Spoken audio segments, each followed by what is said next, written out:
Coming back for the last panel, and we would like to begin. There were some numbers that were put up that Open Europe's been asking some questions, polling questions that have popped up on the screen behind me. And the first question that ought to come up is, would Brexit be beneficial or not? How would the UK react? And you can tell me what the exact number is as I'm staring straight ahead, 69. But 69, it was 70 when I left it. This was negative at the time. Which is an interesting number. And there's a question coming up later, will it mean the end of the UK? Which is an interesting point somebody raised about Scotland, I think, and how this plays. I mean, Mrs. Sturgeon over the weekend was playing it pretty cannily. I'm a St Andrews man, so I know my SNP members, and was playing it cannily that indeed we would have to revisit this issue, which I think she probably would. Saying all that, in the last panel, and this is the most free-flowing of the all, which will scare the panelists the most, but that's good, and we'll start with Lord Lamont again, who has been fantastic in fending them off like Errol Flynn here a little bit. What of these, if it's going to be interest-based, as we all agree now, that there are other priorities, but the UK remains important, that's just a fact. Let's talk factually and in terms of common interests. To get to some sort of post-Brexit deal, what parts of this deal within this shorter period are easily or relatively easily managed, and what are real sticking points where it's hard to see how a deal can be done? And so we're going to start with Lord Lamont, then I'd like to move on to EU institutions, and then we'll go on. I see Germany already popping up, Spain. We'll go around the table. There's plenty of time to get everyone. We'll start with Lord Lamont, go to EU institutions and Germany, and I'll take every other hand. I saw Spain. We'll take other hands from there. But how would a deal evolve? What can be done relatively easily? What cannot be done relatively easily? And in your determination, sir, you lead us off. You're asking me what are the most difficult points? And what are the easiest, if you'd give me some of those too. Well, I mean, I think it's emerged very clearly in the debate. The most difficult point for the UK will be financial services. That's obviously the most difficult. It's also a key interest of the UK. I mean, I advanced the argument that Switzerland had managed relatively well, but obviously in terms of incorporation versus passporting, there is a cost for the UK. One can see that. That is an issue. The second is borders. I mean, I think if there is a no, I would guess it would be very heavily influenced by the migration crisis. And it's not just the migration crisis, it's actually, although ironically this doesn't have so much to do longer term with the EU, it has to do with levels of immigration into the EU into the UK over a very long period of time. But I think therefore free movement of labour, is it possible to have an agreement whereby we have access for financial services, but don't have to concede free movement of labour? That's really the trade-off. But there are other things in this, as emerged in our discussion, such as could Britain make a contribution that might be welcomed by the EU? We have very close military cooperation with France. Europe seeks to build up its foreign policy credentials. Could the UK help with that? I mean, I personally, although I've always been on the Euro-sceptic side of the argument, I've always believed in foreign policy cooperation between Europe. I mean, I think a great mistake of the EU was not actually, I think it concentrated too much internally and not enough externally, but that is something. Secondly, obviously a budget contribution is a negotiating I mean, Mr. De Gucht thought I was crazy to admit that at the beginning, but this is a simulated negotiation. I think everybody knows that's going to be demanded. Okay, that's a very good start to get us going. EU institutions, then Germany. Thank you. Let me first say something about Article 50, because that would be the framework for negotiations. What Article 50 says is that if a member state expresses its willingness or its decision to leave the European Union, negotiations start. So we have to start negotiations. But the member state concerned, until the negotiations come to an end and to a result, or after 2 years, but for the intermediate period, Great Britain would remain a member of the European Union. So imagine that you have a referendum the 30th of June. It is not as if the 1st of July you're out. No, you would be out once you come to an agreement with the European Union, so that you would have a tremendous time pressure on you, or after 2 years. No? Yeah. And in the intermediate period, you have to agree to everything that is decided. And by the way, you would still be on the council, you would still be in parliament, you would still be on the commission, and so on and so on. So the idea is that we just leave and then we will see what happens. That's not true. Huh? So you will negotiate while you are in the European Union. And by the way, that's what we did some 30 years ago with, maybe some among you remember with Greenland when they were leaving. And they were part of Denmark and they were leaving. And there was this negotiation that was conducted. Secondly, what I would like to say is that, Mr. Lamont, you should not limit the European markets to a matter of tariffs. You know?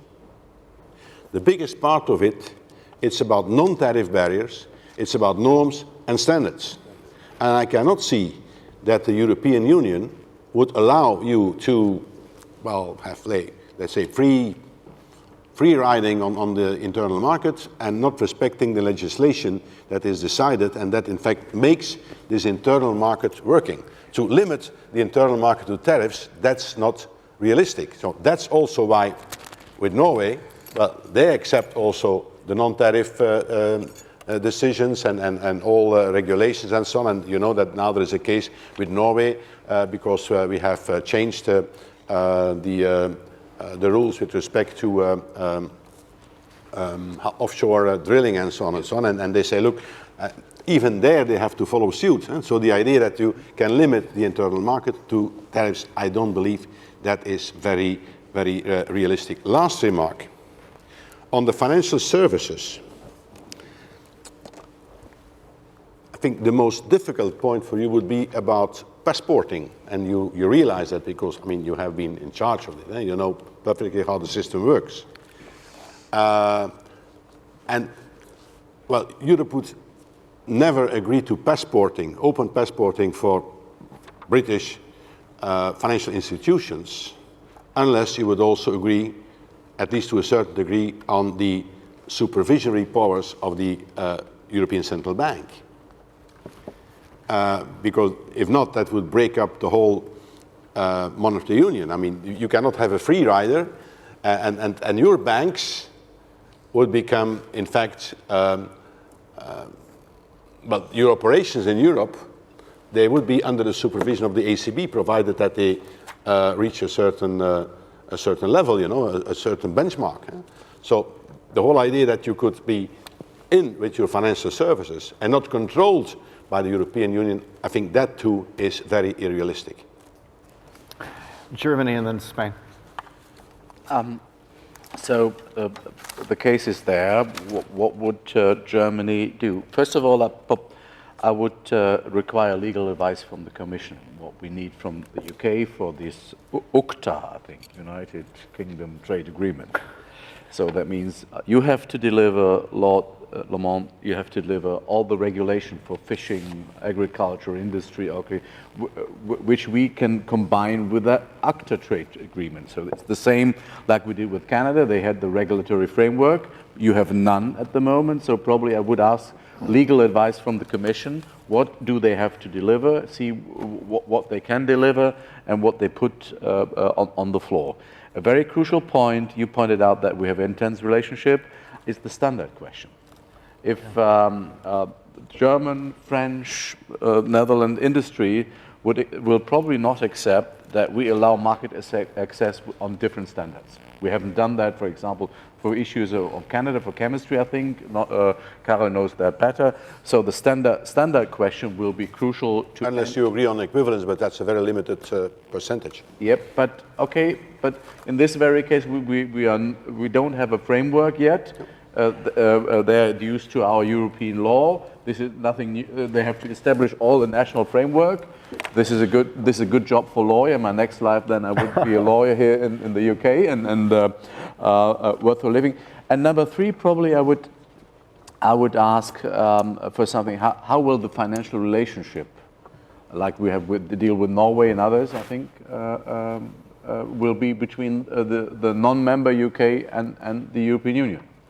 So how the future financing. And finally, I will ask, do we have an implementation mechanism of European law into the UK law? Because this is something which is crucial for UCTA, and we are requiring that from others, that we are not allowing goods which do not require, which have different legal standards. So actually, there are many fields we would put on the table, serious negotiating. I'm not quite sure whether the status quo will be much more convenient for the UK, but we talked about focus and priorities. I know that this is a top priority, but in my focus and in the French focus and probably in the Netherlands focus is how we comply the new arrangement UCTA with the interests of our exporters, for example, or with our colleagues in the European Union. So the mutual interest probably on the European side will find a common position on all these sometimes controversial issue, find common ground with the Commission, and then go together with the Brits in the negotiating situation. So the first step would be, so Norman, don't take it personally, would exclude you from this table or going into the coffee room, find a common position, but all these delicate questions have to be elaborated before we go into negotiations. Spain, then Italy, then France. Well, I think that when we address this part of the conversation, it is worthwhile remembering that we will be in uncharted territory. So in your intervention, you have mentioned 4 areas. Defense, which is clear. I mean, in the event of a Brexit, defense is an area where we, the new European Union would need to cooperate, yes, as well as other powers. Yes. You have mentioned budget contribution. Well, I mean, budget contribution as in abstract is not. Let's see when the wheel hit the road. And as I say, I hope that it never happens. But you have mentioned the 2 contentious areas, identified them with financial services. And then you said, well, if we take the precedent of Switzerland, but Switzerland is no precedent. I mean, let's just be clear about it. This, with the British citizens and in general with the European citizens, we will be in uncharted territories. And the truth of the matter is that nobody is preparing anything in Brussels or in many other capitals. Why? Because we don't know what we will be confronted. We are concentrated, and this is the difference between this debate and the previous debate this morning. The previous debate, everybody's concentrated the best of our efforts to make this happen. Not to prevent anything, no. To make this cooperation, this collaboration, this belonging of the UK in Europe work. And this is realistic. Frankly, it's a bit science fiction the moment we get into the granularity. So what contribution? So what financial issues? What border issues?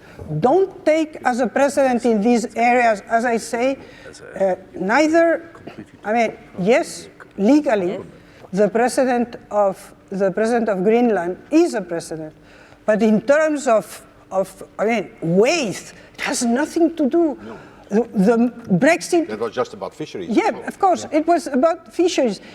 So let's explain to the citizens. This would be a tsunami would be a very small thing compared with what would happen if there is a Brexit.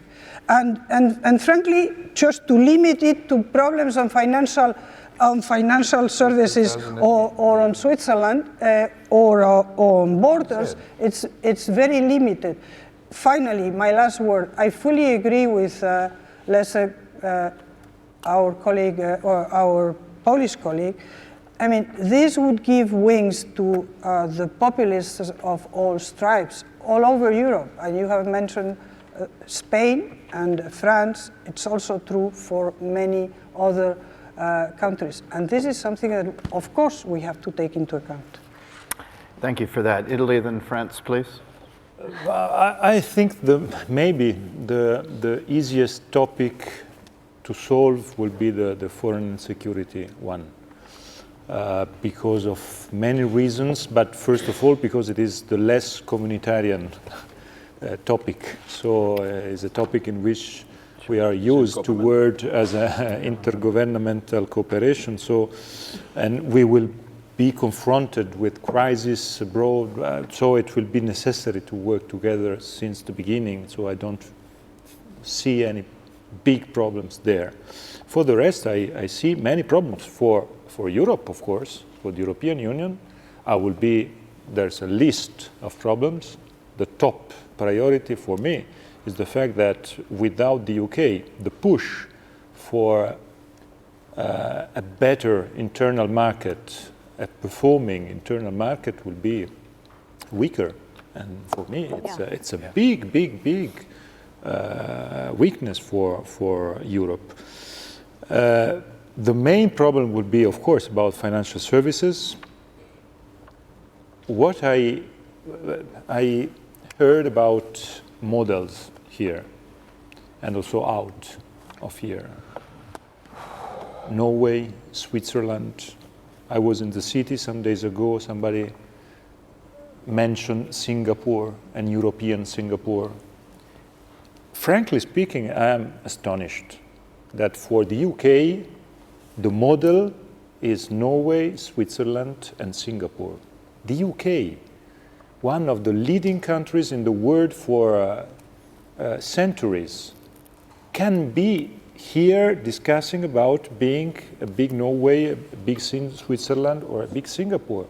This is, I think, the demonstration of how crazy is the idea to leave the European Union.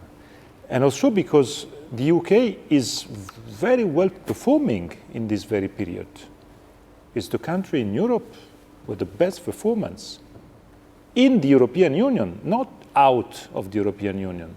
So I think the European Union is not so bad if the UK is able to perform with such a very good results. And so I think that maybe the other key point is about, as Jan de Geus mentioned before, the unity of the UK. Of course, it's not our business, but You're just playing the card. yes, I know very well that it will be a topic. And I think what John Bruton mentioned before about Ireland, about the consequences, is one of the key issues. But I would like to end up saying that Ana Palacios' point about, I translate in Latin, terra incognita, is the key point. We were entering a terra incognita in which we don't know what will be the outcome, the consequences, but what I know, the consequences are not business as usual. I'm sure of that. This is why I don't think the discussion we had this afternoon is a discussion very realistic, because it will be worse than that, worse than the discussion we had, because there will be the polemic irrationality of the post-Brexit situation with all the stereotypes. We are full of stereotypes in Europe, but these stereotypes will be multiplied. I think it will be a very hard, very tough discussion. It will be not easy to have this discussion, and this is why I think this experience we are having here today is very, very useful. I think a key point to bring up, and we'll bring up in the conclusion, the tension, and you brought it up, between interests and emotion. I'm a historian. You don't always do the rational thing. Spain never figured out its inflation rate. Germany had problems with its borders. Let me go on. Lots of things you don't get right. And we can't assume that in a Hegelian way we're always going to do the right thing. It's just not how the world happens to work, particularly with bad feeling. There's that. I have France, the Netherlands, and then Lord Lamont. I'll give you a crack, and then John after that, you. Very shortly, I completely agree with Anna and Enrico. With regard to foreign policies, there is no problem because it's based mainly on cooperation. For instance, the 2K treaty is a treaty, so it's not integrated in the Union. So I don't see any issue with regard to fight against terrorism, for instance. If you can help our secret services to be more performant, thanks very much indeed, after what happened. The second point has to do with financial services. As you know, the biggest success of the UK is financial services and the city as a worldwide center for finance. And I think that when you are out, you won't be any longer around the table with us. We think of another solution. Because freedom of services, which is opposed to Switzerland, for instance, in the case law, very famous Fidium Finance, I can give it to you, 2006, number C 44204, says that freedom of services does not allow Swiss banks to give credit through the internet in Europe. Except if they have a special authorization of Germany in that case and other. So I think that will, of course, oblige to rethink what we are going to do with regard to financial services in the Eurozone. Second, the case law on clearing and settlement, where Great Britain obtained a success before the European Court of Justice, saying that the single market cannot prevent the UK to welcome clearing and settlement banks chambers, even though if they are in difficulty, they will be supported by the ECB with euros. This will be completely obsolete, and you'll see the clearing and settlement chambers go back to the Eurozone, perhaps Frankfurt, perhaps The Hague, or Amsterdam, I don't know. And of course, you have the tax paradise, which are British territories. And in that respect, your alternative fund will be very welcome and will have a red carpet to welcome your alternative fund in the Eurozone, if you accept, of course, to come with us in that respect. If they want to have their headquarters in France, for instance, we'll be very happy. So I think that the financial services is the sector where the European could be very, very tough.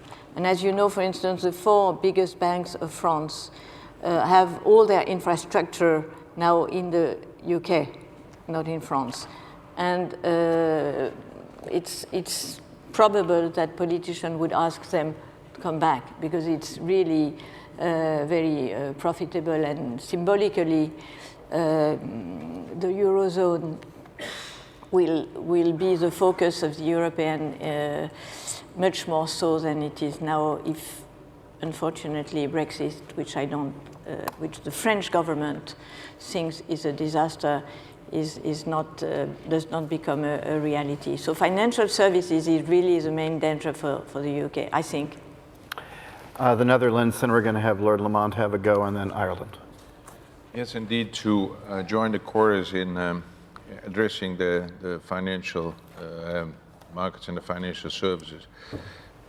I was a little bit surprised to hear the glory of Switzerland, because Switzerland is part of the single market, but it's not in services. So it would come with very high cost for the City of London if you would sell to the public that you want to follow the example of Switzerland. I do not understand that. There are a lot of more areas. It's not only financial services. There is a intense corporate and markets. There is a lot of cooperation for justice and education and students, etc. So I think that we should make very clear to the public audience that it is not that the UK then goes back to the status as before they joined. We have been so much more investing. You will lose a lot more than which is already a lot, in trade and in markets. So we have it will be a very complex issue to unwind all that, and you may leave with the same models, but without any influence on that. And then again, the question whether there's the modesty to accept to follow Europe and not to be part of it. On the question, what would be on our agenda as 27, and also for the Dutch, I think we probably would have maybe 5 or 6 or 7 priorities before we come to something like redefinition for a relation with the British. As this morning discussed, our first priority is to restore the competitiveness of the European Union, which then makes at the very, from that point on, that is not the interest of the UK anymore, and then we are rivals in that, but we are, number one is to restore our competitiveness. Number 2 is to make sure that our migration issue will be solved. It will be much more important than the relation with Britain. Then we have together to make sure that our project, Ever Closer Union, or what is it's called, that it comes back on track. We will discuss it without the UK. Then we will have to make the Eurozone in itself more stable and more prosperous. And we will continue to discuss, and we will debrief the ECOFIN without the UK. So these are all processes, and all the 4 areas that we discussed this morning, and that Cameron, I commended Cameron for it, to put it on the table. That will be our priorities, and we will discuss them, and we will solve them without the UK. We also have some issues with Russia. We also have some issues with the energy markets, etc. We will discuss all that, and that will all be much more important than the relation with our former member, the Brits. You know, we will expect that there will be, on a technical level, like with Norway, it would be easy to see whether there is common interest and what kind of services our people need. So we will handle that.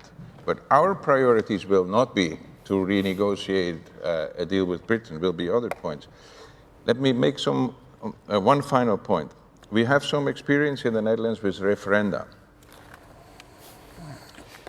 Referenda are rather unpredictable because complex issue is narrowed down to a single black and white. So everything that has to be done to make the right solution cannot be done when you have a referendum. In the end, it's a yes or no.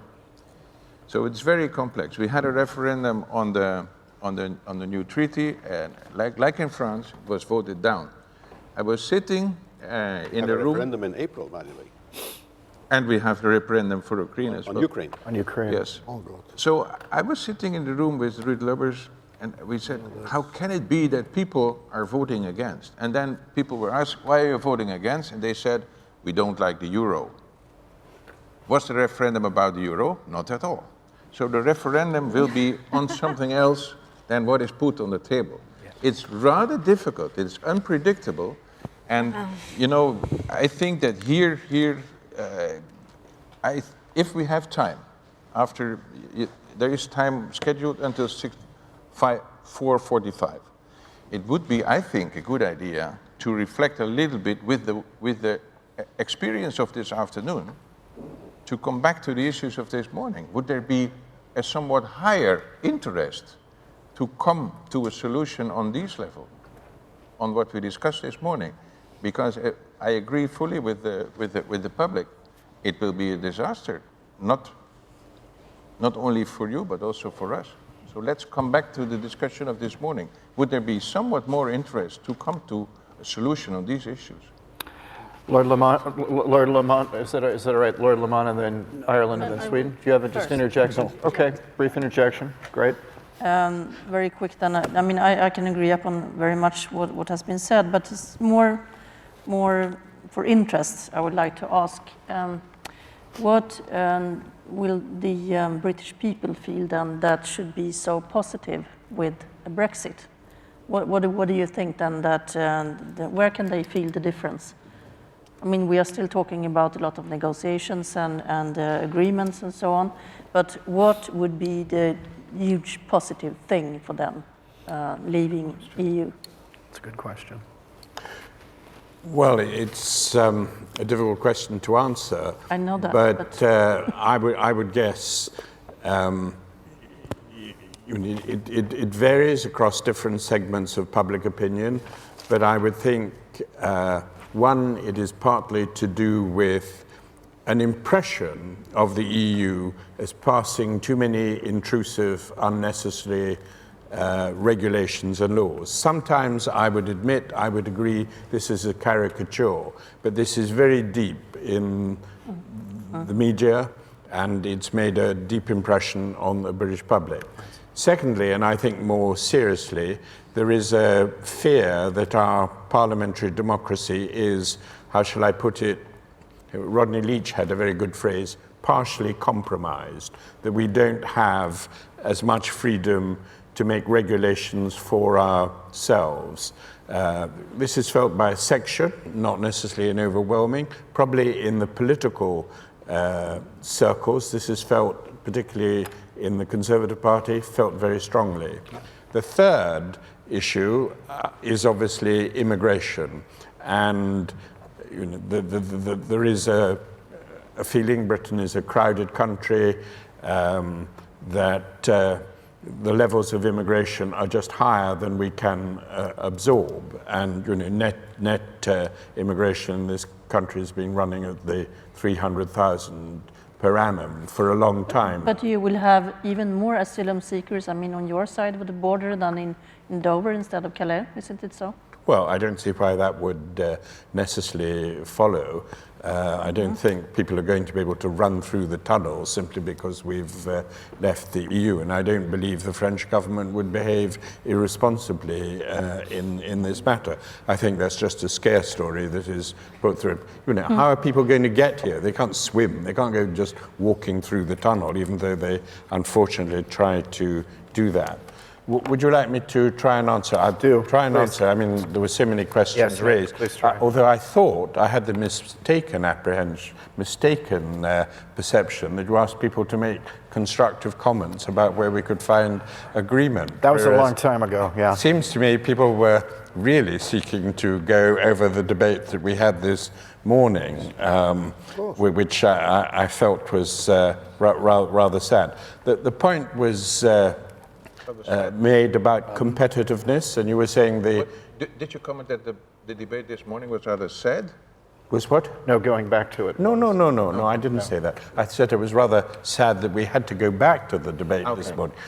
Not the debate, far from it. It was very, very interesting, very enlightening.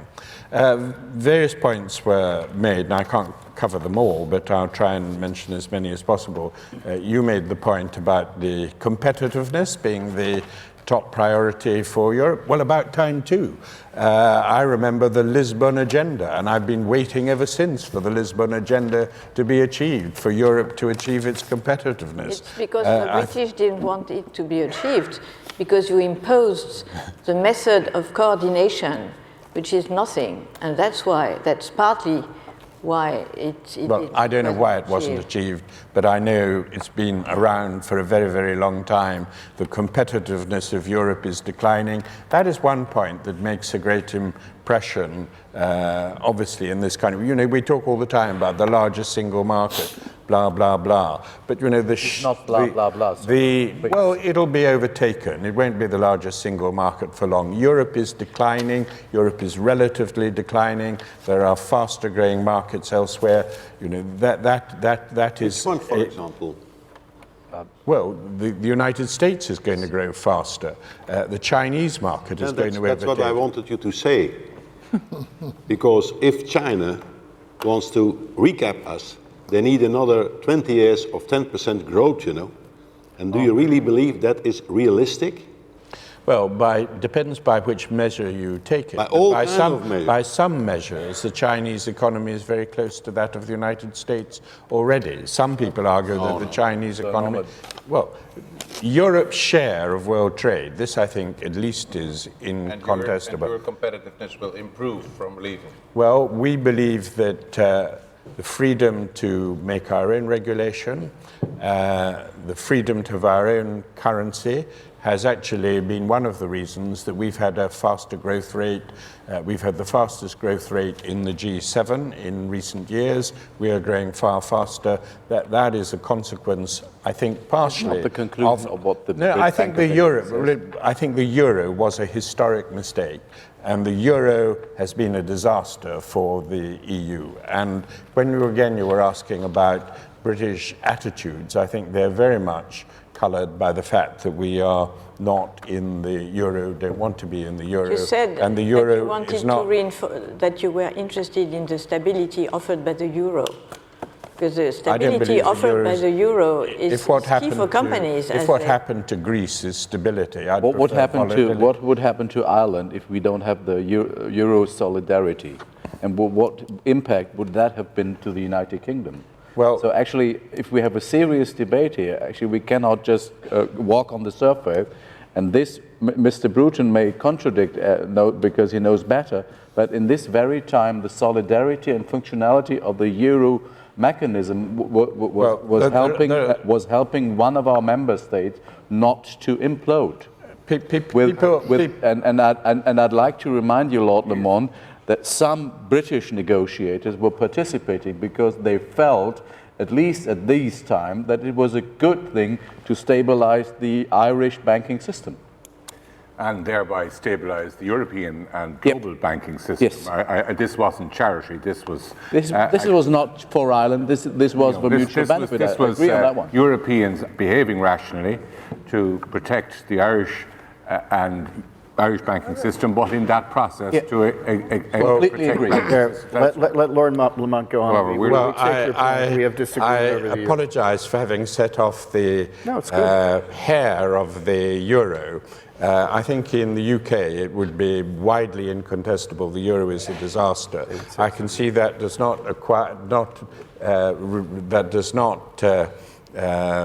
receive unanimity in this little gathering, but since all of you have had your say, and I'm meant to be replying to the points, maybe I could just be allowed my little say. Go ahead. I was asked about Article 50, and I very much agree with what was said. Obviously, that analysis is right. Things would remain the same for 2 years. I think that has calming positive effects as well as negative effects. The point was made by Mr. De Gucht that it's not about tariffs. Of course that's right. I mean, I fully realize that. Everybody knows that trade negotiations are, in a world of low tariffs, about standards, about regulation. But of course, as I think was found out with TTIP, sometimes countries are unwilling to do that, and the most you can do is probably try to get some machinery for the future convergence, if possible, of regulation. But I entirely accept that point. The point was made by Mr. Kampeter that applies to industrial goods as well. Of course, standards apply to industrial goods. Many standards, of course, are determined at an international level before they come to the EU level. But of course, British exporters would have to face that. So my point was not that they apply, the point was that you need a British regulation for that, on which we make a negotiation. The question was, are you aware that you have to deliver that? Regulation. When America exports to Germany, it has to observe the regulations there, just as everyone who sells goods to Europe has to observe European. And equally, European exporters selling into Britain, selling into the United States, have to observe their regulations. That is a commonplace of international trade. Then I was asked, isn't it odd that you were taking as your model Norway, Singapore, or Switzerland? Well, I'm not taking as my absolute model for Britain's role Switzerland, although I think there is an unnecessary tendency in British circles, sometimes in European circles, to belittle Switzerland, which actually on a GDP per capita, on a purchasing power basis, happens to be one of the most successful countries in Europe. Even if you discount the example of Norway. The only point I was making is that despite the barriers imposed on Swiss banking, the need to incorporation, the denial of passporting rights, although it is allowed to the insurance sector, Switzerland actually has done pretty well in financial services. I think one of you referred to the insistence of the EU on transparency in their private banking. True, they had to accept that, as did Luxembourg. So what? But nonetheless, Switzerland has been extremely successful in making its banking services available to the peoples of Europe. The model isn't obviously Norway or Switzerland, but I would say, Britain has more in common, if you're looking for medium-sized countries that have relatively high standards of living, we have more in common perhaps with Australia, Canada, medium-sized countries who have to live with the WTO regime, who have to observe the regulations into which they export, but equally other countries in the EU and have to observe the regulatory regimes into which they export. And I don't for 1 minute think that that's going to be a tremendous disadvantage for the UK. I mean, Mr. Letta made the point, we were going towards terra incognita. True, but I think we're just going into a world that many other countries exist in, many other countries trade on a free trade basis or on a WTO basis. This is not unknown. The point was made by Mademoiselle Lenoir about the ECB and Swiss banks, but the Bank of England and the ECB have good swaps arrangements which have worked very well. I don't see why they shouldn't continue to work well.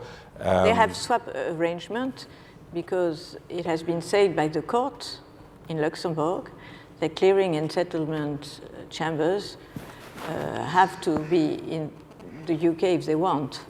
But this case law is obsolete. Yeah, but one can never tell where a crisis is going to arise, which side it is. There may be occasions when the Bank of England is extending liquidity the ECB was against swaps. There may be occasions where the ECB is extending liquidity to the Bank of England. That's the world we live in. The same arrangements apply with the Fed. I don't see that implies a particular regime for regulation. Yes, but the ECB took a policy paper against the arrangement with the Bank of England, considering that it had to play the role of the lender of last resort vis-à-vis banks of the Eurozone countries in difficulty. It had the chambers for clearing and settlement had to have their main establishment in the Eurozone. Well, the name of the free market, we've had a European Court of Justice case on this with the ClearNet case, which came down obviously in favor of the Bank of England. Clearing houses are not, I think, the most major issue, but there's one clearing house, I forget what it's called, LCH is it, which LCH ClearNet, which clears 17 different types of currencies without central bank liquidity. I mean, it seems odd that the Eurozone allows that to happen if having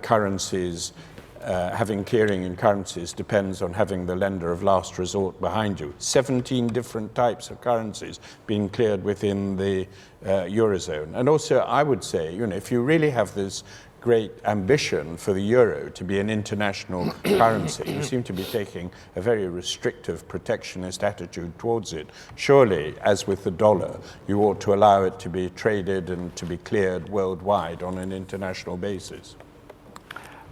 Going on to Ireland and then Poland, but let me just one point amplify about what British people think, because I've spent a lot of time here and saying this in a non-pejorative way. Let's compare it to the 1970s, where there was a negotiation.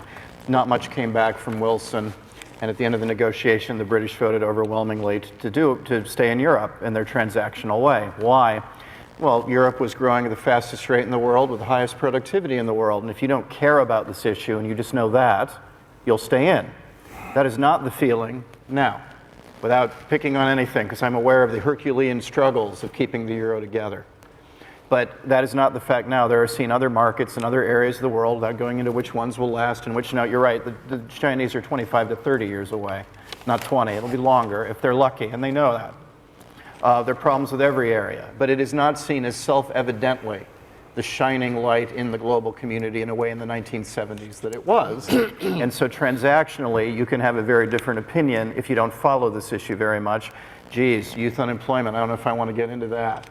So I have to say that without casting any aspersions, the context of the world economically is different, that's all. Ireland, then Poland, and then we'll see where we are after that. Norman told us that the UK is currently doing well economically.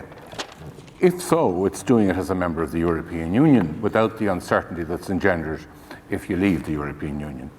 Norman said the euro is self-evidently a disaster. Well, when you say, but John, everyone interrupts me, so maybe I can interrupt you. I mean, actually, if you look at our exports to Europe are doing badly. Why? Because Europe's been doing very badly. Our exports to the rest of the world have been doing well. Our domestic market has been doing well. It's not because of the EU that Britain has been doing well. I think we misdiagnose the situation if we think that problems in Europe are due to the euro. They're due to the. I didn't say they were due. I'm saying what I'm saying on my own behalf. This is an acceptable point you made. What? No, the point that you made about Europe is performing bad because of the export and. Well, we have to know what are the differences between China and between the growing difference between China and the rest of the world. For Italy also. The export to China is better than the one with the UK. It is not the way to say one is better than another one. I think it's not the right way to do it. I'd like to just say that I think if Europe is growing less fast than it ought, it is because it's aging. It's not due to the currency arrangement. And I would ask Norman to contemplate what it would be like if instead of having the euro, we had 19 separate currencies in what's now the eurozone, engaging in competitive devaluation against one another, with all the temptation of introducing temporary tariff barriers or levies to prevent this working. I think the euro is actually essential to the maintenance of the single market. And I think Britain is benefiting from the existence of the euro, even though it's not in it. Now, Norman identified, and it was a very good question and a very good answer, the three areas which were prompting the British people to leave. One was the impression that intrusive laws were being passed by the EU, and another was that parliamentary democracy was being partially compromised by Britain's membership of the EU.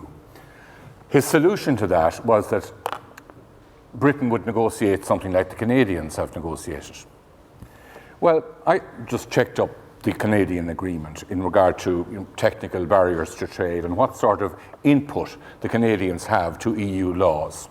Well, first of all, it's made clear under the Canadian agreement that both Canada and the EU are entirely free to introduce new laws at any time they want.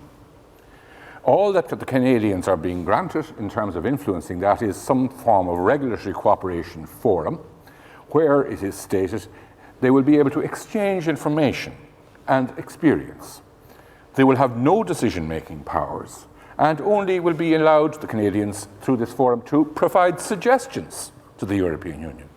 So you'll be going from a situation where you have a seat at the table, making the EU rules, both in the Council of Ministers and in the Parliament, to a situation where you'll have a seat in a regulatory cooperation forum where you'll be able to tell us your experiences. I don't think that's going to be very satisfactory, and I think if the British people feel now that they're subject to intrusive laws or parliamentary democracy being attenuated, they'll feel that even more if they're having to access the European market, which is important to Britain, under the guise of a Canadian-style agreement. You'll have even less input.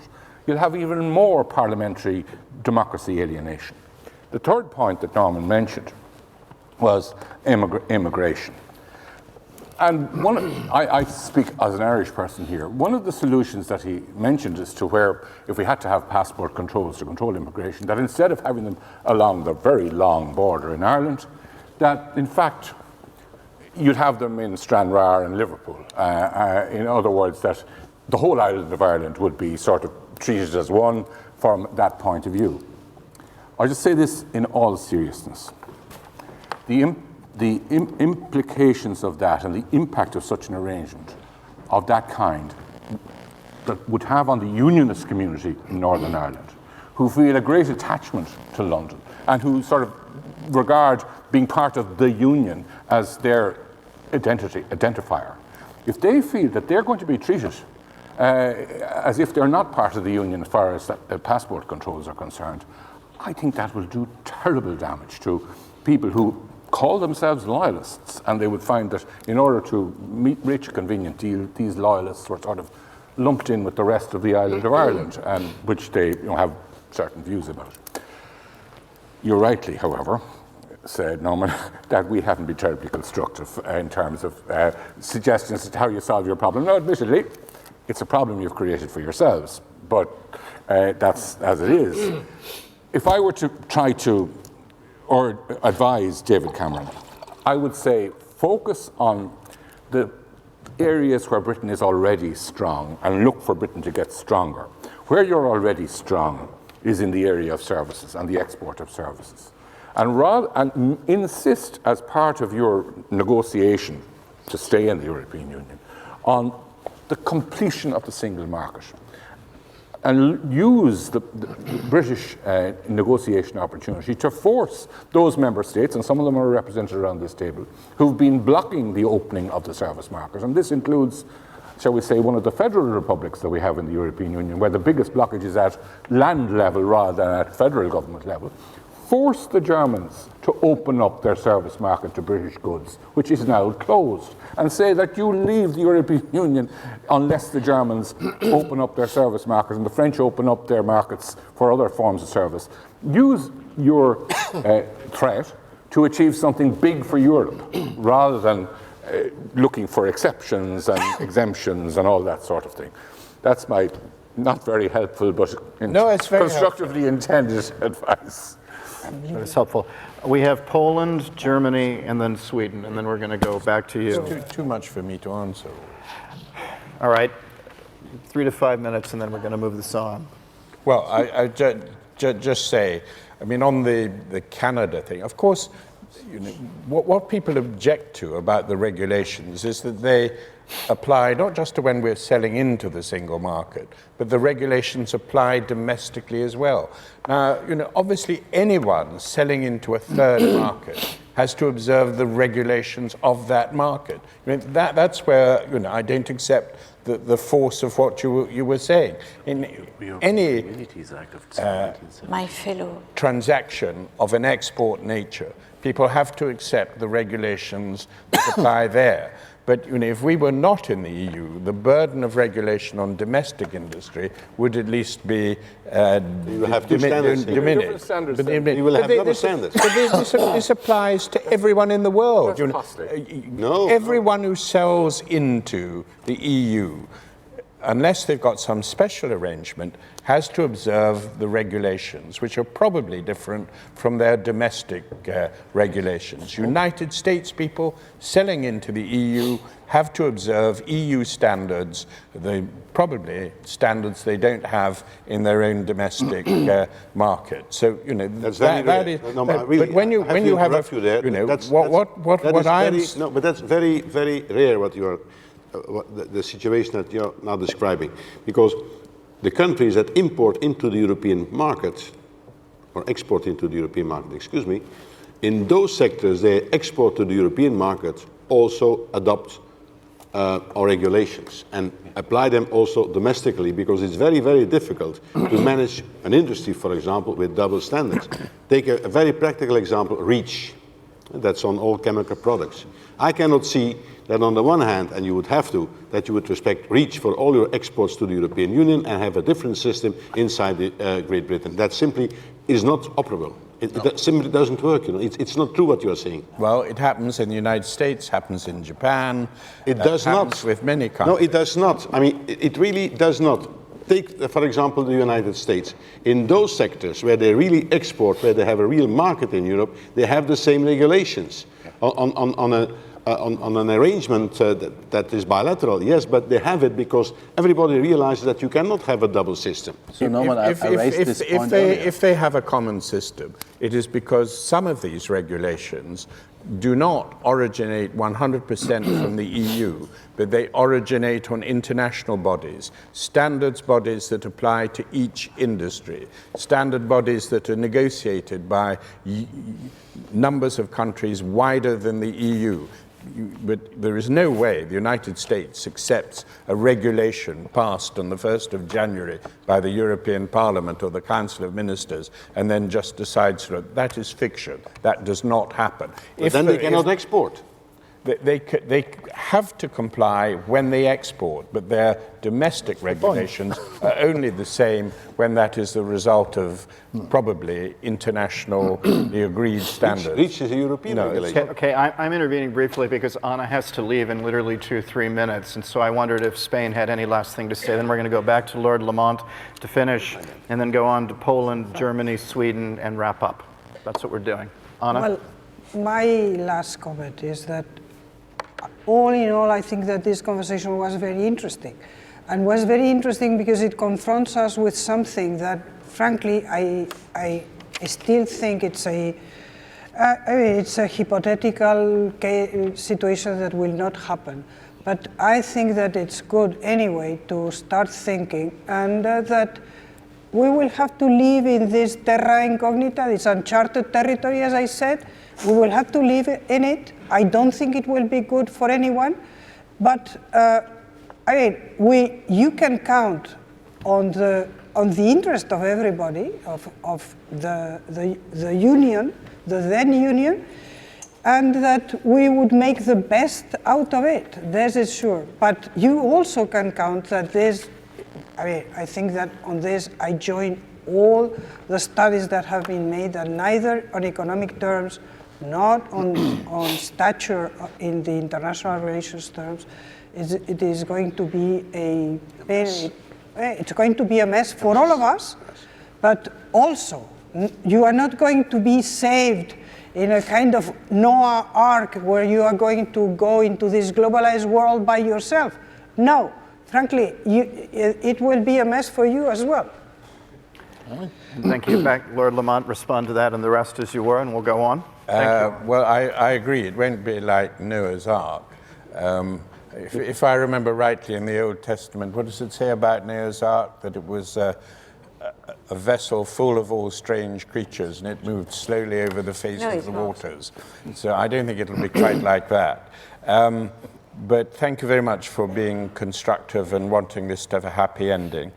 I don't think I'll really go back to the discussion on the euro. I'm sorry I introduced the subject of the euro. My opinion remains the same, that the euro has not been of advantage to Europe. I disagree completely with John Bruton that it would have been a disaster to have had individual national currencies in 2008.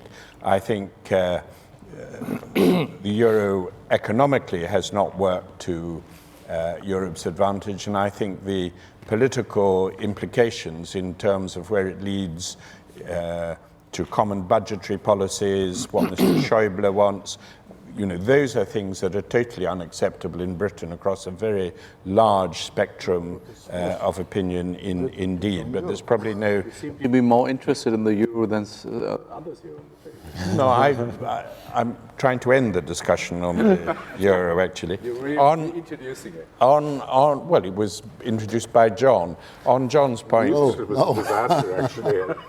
Don't touch I had Schäuble. to stand up for our currency. Well, I think you did very well. Best you could have done.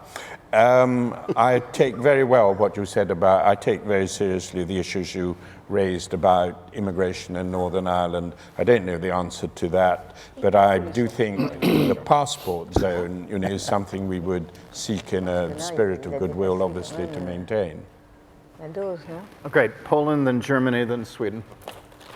Well, I would have two comments as an economist, not as a former politician. First, I think it's very strange to blame European Union for growing slower than China, because it's only normal that poorer countries with reasonable policy are growing much faster. Poland is growing faster than Britain too, so it's not an argument. Second, nobody is forcing Britain to join Eurozone, so I don't understand why the mention of euro as a problem in Brexit has been done. I don't want to enter this huge discussion on the Eurozone, but let me see, economically speaking, that the most important factor which determines success or failure are domestic policies, including the Eurozone. So you've got Germany because of previous reforms under Mr. Schroeder, Netherlands, etc. On the other hand, in the Eurozone, you've got Greece or Portugal. Now, I think Britain have made huge blunders, not because of European Union, because of your purely domestic reasons. You had a very deep crisis, financial crisis, because of very irresponsible fiscal policies. Don't blame Euro for that. Now you mentioned that you are doing so well. Well, it remains to be seen. First, this is being driven by ultra-loose monetary policy, which creates lots of side effects. It remains to be seen what the exit would you make. Second, some of your policies, on purely domestic reasons, give rise to economic objections. Sharply rising minimum wage is not a very good market policy. It is not being dictated by the European Union. What about lagging productivity? You've been having lagging productivity. So I would say that don't blame European Union for the domestic policy failures, including the very, very rigid zoning, which has contributed to the lagging supply on housing and contributing to increasing prices. So I think correct diagnosis is very important. And assigning blame for your own domestic problems is not very fair. Germany and then Sweden. I'd like to take up a point where we have to be more precise, Karel raised. I think it's the European Communities Act of 1972 where the British adopted EU primary law. And this is the basis, what we are talking about, all this regulatory stuff and the consequences. There are two options in Brexit. One, you stay within the European Communities Act, then actually nothing is going to be changed because you implement all the bureaucracy Norman is criticizing into the United Kingdom. Or you get rid of it, then you have to develop national regulations on all the stuff the 1972 regulation came in. That is what Karel and I were several times. You said, Norman, abstract, we have to obey the market structures. But option number one is, nothing is really changing here in the UK if you stay stuck with the European Communities Act. And option number two is that we're raising the question, have you prepared all this regulatory stuff? Do you believe that to get a free trade or something agreement with the Commission? Or do you actually tell us that you want to negotiate on the same stuff you're criticizing, the whole stuff? There's a very brilliant analysis of a guy who was running the legal services of the Commission, who is just exactly explaining this and other showcases we cannot politically decide, which are legally have to be decided. For example, what is the legal status of the UK citizens who will no longer be EU citizens? We have there has been negotiation, at least with the European Union or with all bilateral ones. What is the legal status? Yeah. Probably, as I understand your argumentation here, immigration is one issue, so it will be much more inconvenient for EU members to join UK workforce, so we have to deal about that. And for example, the 60 free trade agreements, if we have to talk about that. If the EU are making with other sources, these are the crucial issues we have to debate, find common ground on the Brexit thing. But the most important thing to me, see, if you abolish the European Communities Act, you have to introduce to us on which basis of what primary law and secondary law, which has been implemented to the legal status of the United Kingdom, now is substituted. This is a question probably which has to be answered before we come to a final arrangement on the post-Brexit structure. This is nothing where we can just walk on surface, ignore details. This is a question where we are limited to the European institutions law, and we cannot just by easy going go away on that. And Karel, you may disagree, and Norman, you have to say, is there a secret plan how you deliver all this regulatory stuff, or do you are recommending us that on the same legal level we had before we are negotiating, which actually doesn't change any regulatory criticized by the participants in the debate? One phrase, just really one phrase, Okay. just to complicate the debate. That would be welcome. Imagine that in that process, you have a referendum in Great Britain and Scotland decides to quit and apply for membership to the European Union. In that case, which one is the remaining entity? Yep. It's a very crucial question, you know. Which one is the remaining entity? Who's leaving who? Yes. Who's leaving who? Yes. Sweden, and then we're going to have Lord Lamont again. Still trying to understand your positive thinking about leaving EU. And you said, John, that what did UK think in the 70s? Well, Europe is the fastest growing, let's say.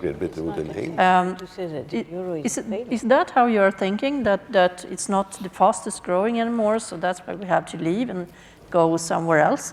Well, I think you make a big mistake then, because to begin with, I mean, I think that Europe is still doing fairly well if we think about what is happening around us.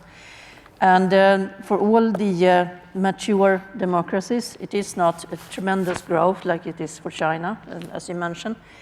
But you instead have a lot of other problems in those, not China, but emerging democracies that we have some examples of. China isn't even a democracy.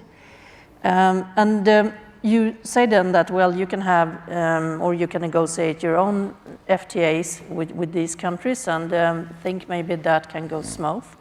But the truth is, and I think that Karel knows it, or I know, you know that much better than me, they have a lot of other stupid regulations that sometimes are even worse than what we ever have thought about. And we at least try to think that we should have less regulations, we should facilitate for more free trade.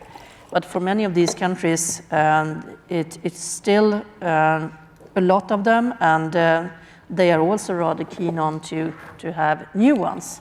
And on top of that, you have other problems like China, again, as an example, immaterial rights protection.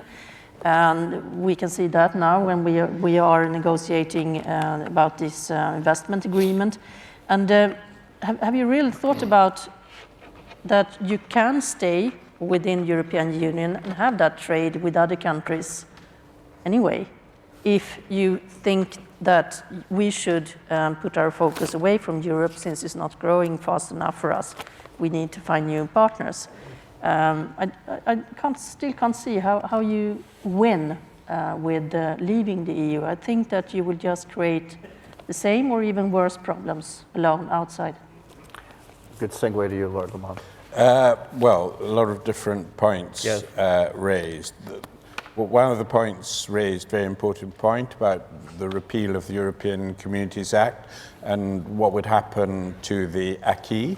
Well, the acquis is absorbed into UK law. I would suggest that we would continue with the acquis in the foreseeable future.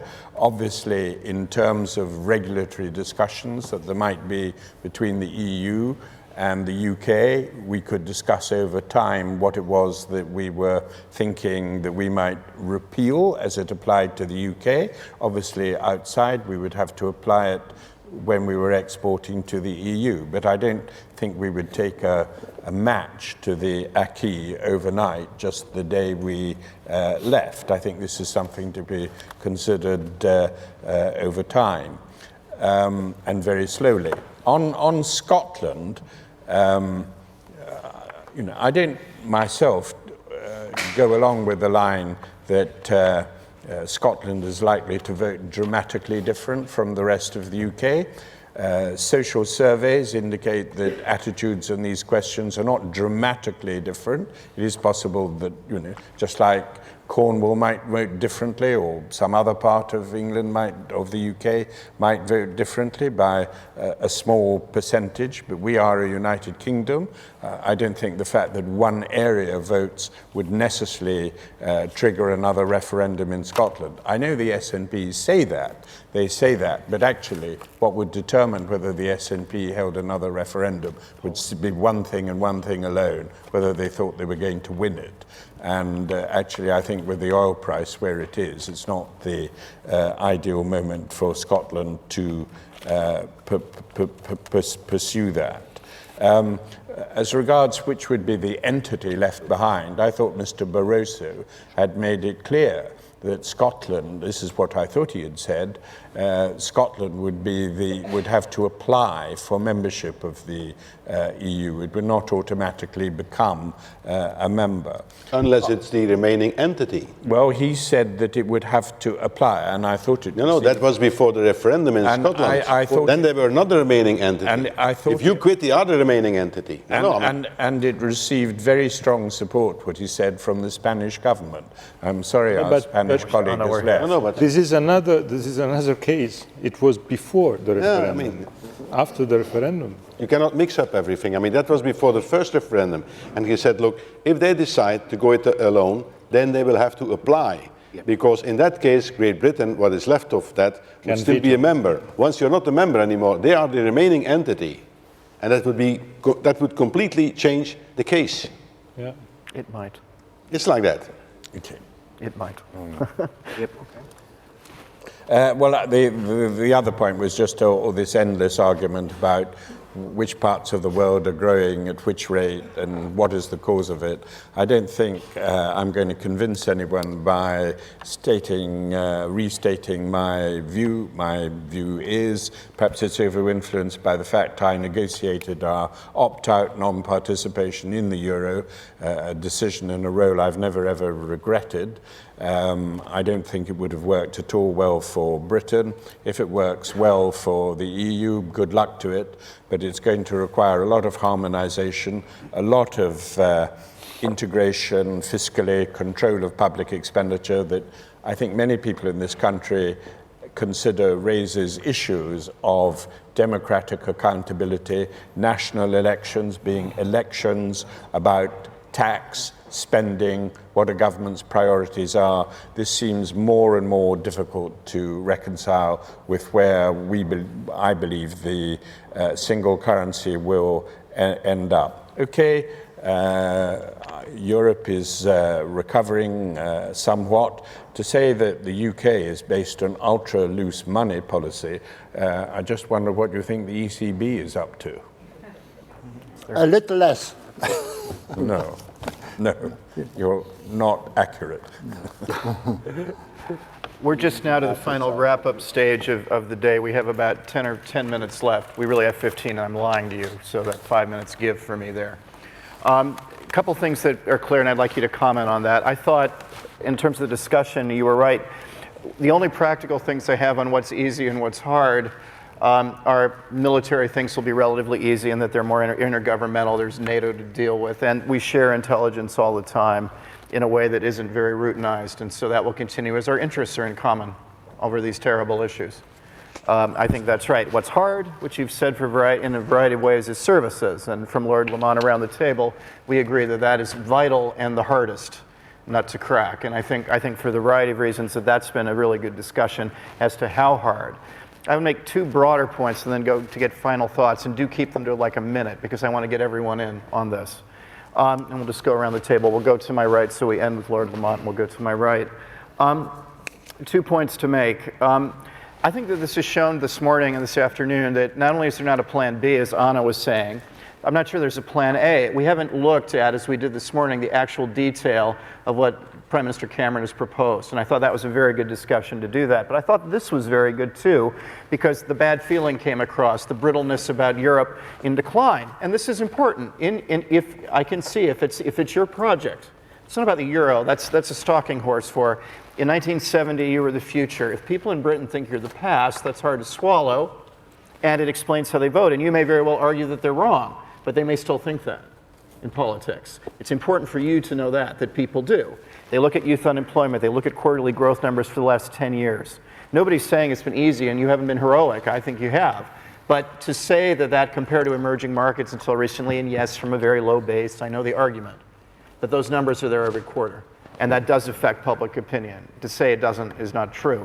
But the point that you make, that the plan B, if the plan A hasn't been fleshed out, plan B hasn't even been discussed at all. And plan B is infinitely complicated. And plan B will have to be done with a lot of bad feeling and a lot of interest in a very short, relatively short period of time where some of these basic questions haven't begun to be addressed. And if we've done nothing more than begin to put that on the table, I think Open Europe have done, and you have done a service, because it is going to be complicated. And as I said this morning, like dating, we're going to argue more after, when things break up, about who gets the CD collection. It cannot be avoided, and in the end, we're all stuck with one another, as Mick Jagger said to Keith Richards. And that's exactly right, we are. So I'd like to head to my right. 1 minute, please, on closing, and where you see this going in terms of either session and your impressions. Thank you. Off you go. Should I start? Start with you, because I'd like to end with Lord Lamont. Yeah. Okay. Well, thank you for a very good discussion, and I can also say that I'm glad that it's not reality, at least not yet. I can't really see the positive part of leaving Europe or European Union. I think that all of us need to work very hard. That's at least what I can conclude. To change that impression that you are talking about, the impression on British public that EU put too many regulations, and the fear that your national parliament will become weaker. And I do really hope that this Brexit never will become reality, because it would be extremely sad. Thank you, and that was admirably on time. Thank you. To the Netherlands, please, Yes. to the minute. I am puzzled and struck by the debate because I see an asymmetry between, on the one hand, the UK position that there is a lot to be feared when we stay and when we try to make the best of it, and we are fearing a lot of the future. But without the EU, you only see sunny things. So all the scenarios are quite different, and they are not factually underpinned. So I am puzzled with that. But let me take from this morning the most sensitive issue that we discussed was the discussion on immigration. And it was said there that it might well be that Cameron would be flexible if a common ground and if an objective could be found. He would be flexible when it comes down to the instrument or the legal proposals. Now, I think this is a very important result, that if as long as you focus on your instruments and you make your instruments secrets and you transmit your instruments to goals, you will never win. But if you define your goals and you find common interest, then you also might find the interest to solve the problem. So on a higher ground. This morning made me optimistic, although I still fail to understand some of the logic that is ruling the game here on this side of the North Sea. To Germany. Thank you again for keeping your time. First of all, I'd like to thank and show respect to the two British contributors in this round. They could have had a more convenient day than debating the issue with us. Second, I would say we've seen this morning and this afternoon, we will find good solutions on a better Europe together with Britain. We will find a solution on post-Brexit. But I would suggest that the most preferable, me personally, but probably for Europe, is that we would have the strong British voice in the first row of the European debate. This is crucial, not just only for Europe, but I think it's a self-confident and encouraging aim where the UK people should aim at. I can hardly believe in the European Union without the United Kingdom. Thank you. France, and again to a minute, please. 4 points to begin with, to say that, of course, the French government wishes that the people of the UK say yes to remain in the EU. The UK has had a tremendous influence on French and European civilization, and also on competitiveness and liberalization inside Europe. 4 points. Remember, when the UK entered access to Europe, the UK was supposed to be the ill person of Europe. And after it accessed to it, now it's in full good health, comparatively to. So I think that Europe was positive for you, because you were much worse before accessing to the EU. Second, I've never heard your Prime Minister say that the euro is a failure. And I don't advise him, if I may, to say such a thing, because I think that it won't really help negotiations. He won't say it. It is not in the interest of your country. That's what I can say. He won't. Yes, it's personal, I think. We admire all countries, but as you know, our mature democracies and economy have great problem with social issues. In the US, you have 2% of the people, the very rich people, having almost the same global income as the other. So we are faced also with social crises in all our mature democracies. And that's an issue for Europe, to combine competitiveness, liberalization, and here, for instance, in your country, it's almost impossible for working people at an average or low level to buy a flat. So that's, and in France, we are also confronted with that kind of issue. So we have to take that into account, all of us. Then, of course, we don't wish Brexit, but even if it happened, I'm very, very optimistic with regard to Europe. It is facing its most important crisis it has ever been faced with, but I'm optimistic because I'm European, so I have no right to be pessimistic. And on that happy note, Prime Minister Letta, 1 minute, please. I was very happy. I've been part of this experience, and thanks to Open Europe. I think it was very interesting.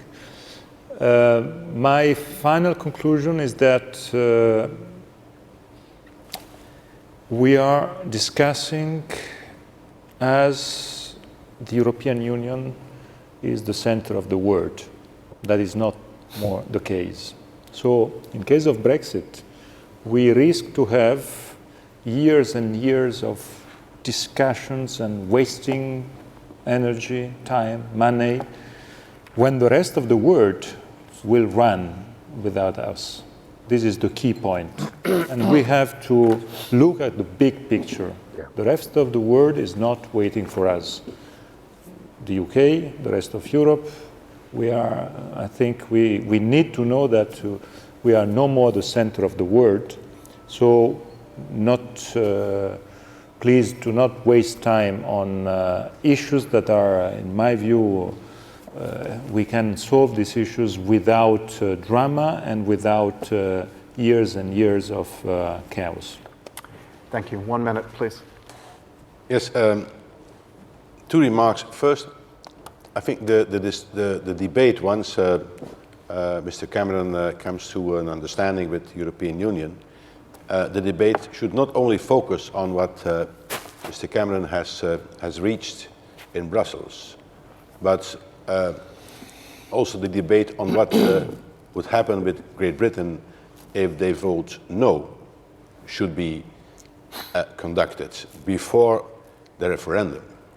And it's obvious that nobody really knows how to do this, but it's very difficult to have a template that demonstrates that Great Britain would be better off. So this would be, I think this should be a crucial part of the campaign. What's happening if we say, no, that should not come after the referendum, but before the referendum? And the second remark is this is a British debate, you know. It's not us from whatever country that will in fact convince the British to vote the right way. It should be a British debate, but the British debate should also be on what we have been discussing here today. Very good point. On 1 minute, please, to Poland. First, I strongly believe that Brexit would be bad for Europe and very bad for Britain. Second, accidents happen in politics too. Look at European history of 20th century. Third, then one of the proposals would be for reputable British think tanks like Open Europe to have an information campaign. And first to say what is justified in the British criticism proposals, and there are many things, like competing single market or dealing with over-regulation, and what is not true or exaggerated, like they believe that once Britain leaves European Union, it would give a boost, immediate boost to its economy, which is obviously untrue. Thank you. John, 1 minute. What we're trying to deal with here is a slowing economy, which is happening anyway because of the aging of our populations. The need to devise some sort of system for the democratic governance of globalization, which the European Union is, and which Britain participates in, and which Britain would not participate in if it leaves. One thing I think that's been very valuable in Norman's contribution is that he has come out clearly in favour of a Canada-style arrangement rather than the EEA or the Swiss-style arrangement. I think it's very helpful because that helps us now to focus on what Canada has got and how that might apply to Britain, because it at least provides us with some measure of narrowing down of the options so that we can do our work. Lord Lamont, literally 1 minute. Thank you. Well, first of all, thank you very much, and thank you very much to all our European colleagues who came. I think the purpose of this was, I think, to be educational, to see what some of the trade-offs in a negotiation would be, and I've certainly learned a lot. I don't know if anyone else has. This, of course, is an issue that won't be determined by the politicians. It'll be determined by the people of this country. I believe that Europe does need some sort of supranational framework. I personally think that the framework we have is not right. It's too remote, it's incomprehensible. Not one person in 1,000 could define qualified majority voting for you. We need, I think, a different sort of arrangement, but I don't see that coming about. I don't believe that getting out will be disastrous for Britain. Trade depends on willing buyers and willing sellers. Trade is not determined by politics and institutions alone. And just as Australia, Canada, I won't mention Switzerland again, have managed to do perfectly well, I believe we can. I don't know what will happen, but if it happens, I believe a constructive approach is in the interests of everybody, and acrimony should be put to one side. Thank you. Literally, there are 30 seconds left. I'd like to thank you for coming, and especially Open Europe for bothering to do this when there's a huge need for this. So here to you for your interest, and here for Open Europe. And thank you, panelists, so very much for a fantastic day. Thank you.